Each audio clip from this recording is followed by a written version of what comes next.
Hello friends, in this video lecture we will discuss about digestive gland. In our previous video lecture we discussed up to structure of human alimentary canal. Now about the glands associated with that alimentary canal. These glands are known as digestive glands and they all are the parts of human digestive system. As we discussed, human digestive system carries two parts, alimentary canal as well as digestive glands. So what is the function of these glands? These glands are mainly for secretion of enzyme. They are also responsible for secretion of mucus that will help in lubrication as well as easy passage of food material. These enzyme causes hydrolytic breakdown of food and they causes conversion of complex water insoluble food into simple soluble food material. What are the types of digestive gland if we discuss? So these are 5 types which are given here: salivary glands, gastric gland, liver or hepar, that is hepatic gland, pancreatic gland and intestinal gland. Along with this, there is also, as we discussed, there is presence of mucus secreting glands. These glands secretes mucus and mucus helps in protection of alimentary canals and their internal linings from the harmful effect of digestive juices. As we know, there are two different types of digestive juices. In stomach, this is acidic in nature, while in case of small intestine, this is alkaline in nature. So they both may cause injury to the linings of alimentary canal. So innermost lining of alimentary canal is protected by mucus and this mucus also helps in frictionless passage of food material as a lubricating substance. In case of digestion, only digestive glands are not individually responsible. There is also participation of neural control. So under neural control, this is about autonomous nervous system, which further categorized into two: parasympathetic nervous system as well as sympathetic nervous system. So when parasympathetic nervous system activated, this causes more and more secretion of digestive juices and then there will be proper digestion of food material. While when sympathetic nervous system is stimulated, at that time there will be very low or almost nil digestive juice secretion. So sympathetic nervous system is not supportive for digestion related activities, while parasympathetic nervous system support this kind of process.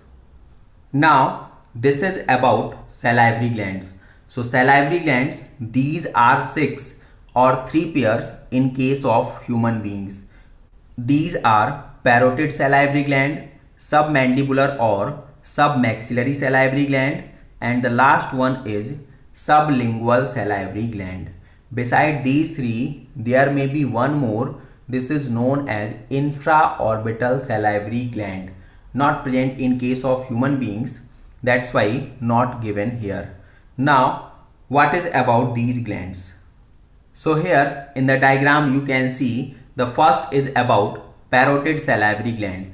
This is the largest one and just located below the ear pinna. Ear pinna is a part of external ear which is cartilaginous in nature. And you can see in the diagram this parotid salivary gland opens in mouth, that is buccal cavity or oral cavity, with the help of a duct. This duct is known as Stensen's duct and these ducts open near the second upper molar of our jaw. Parotid salivary gland is related with a kind of viral infection. This is known as mumps. So when viral infection occurs in parotid salivary gland, then there will be swelling of this gland. This disorder is known as mumps. The second one you can see in the diagram is about submandibular or submaxillary salivary glands. They are moderate in size and they are present at the angle of lower jaw. They opens by a duct that is known as Wharton's duct and their opening is very close to the lower incisors of our jaw. The last one is about sublingual salivary gland. These are the smallest one and they present just below the tongue, and they also opens with a number of duct. These are known as duct of Ravenous or Bartholin duct. They are just below the tongue. There is also one more terminology which is Bartholin's gland. So Bartholin duct, this term is related with salivary gland, while Bartholin gland is a part of female reproductive system. Now here you can see about the salivary glands. As we discussed, there are 6 or 3 pairs in human beings.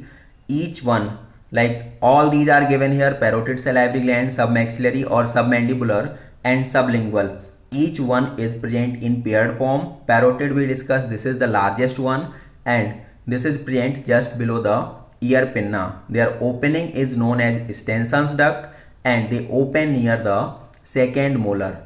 A viral infection occurs in this salivary gland that is known as mumps.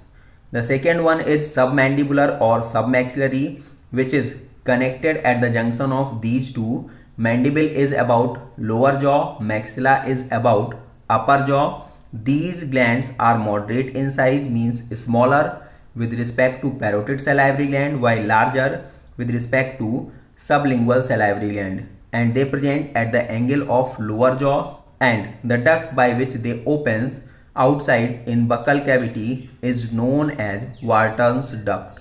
This is near lower incisors of our jaw. While sublingual, this is the smallest one, present below the tongue in lower jaw, and the opening is known as Ravenous duct or Bartholin's duct. This is located below the tongue. Now about the salivary secretion. So salivary gland secretion is known as saliva or salivary juices. If we discuss about the quantity, so nearly 1.5 liter salivary juice secreted per day, and the nature of juice is mild acidic. Its pH value is 6.8. While if we discuss about the composition of salivary juice or saliva, so 99% of this is water, while there is also presence of a number of salts like sodium chloride, like sodium bicarbonate, and there is also an enzyme. This is ptyalin, also known as salivary amylase or diastase. So all these names are very important. In saliva, there is also presence of an antimicrobial substance that is known as lysozyme.